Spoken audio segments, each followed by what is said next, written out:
Oo naman. Alam niyo, Maraming po sa lahat ng tumulong sa The Story of Us. At syempre po dito sa ASAP, maraming salamat. Yes, maraming salamat po sa gabi-gabing pagsubaybay po sa amin. And of course, sa pagpapatrend sa amin. Every night, maraming salamat. And it's our final week ng The Story of Us. Kaya sana po, supportahan niyo po kami at samahan niyo po kami sa natitirang gabi po namin.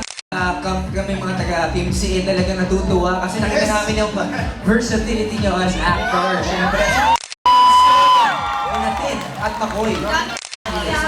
Oo.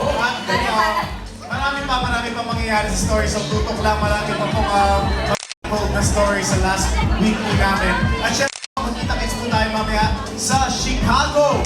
Yes, Mamaya na yun. Yes, mamaya. In Bolingbrook Performing Arts Center in Illinois. Thank you sa lahat ng mga pumunta sa mga Churistas trip natin. Maraming salamat po. And Chicago. Ayun, may mga request yung mga Team CA. May narinig ako eh. Kasi just a kiss, di ba? Pahingi ang kiss dyan. Bilis ko siya. Kailangan ko na mag-actor. Palabang mo natin, Dennis McCoy!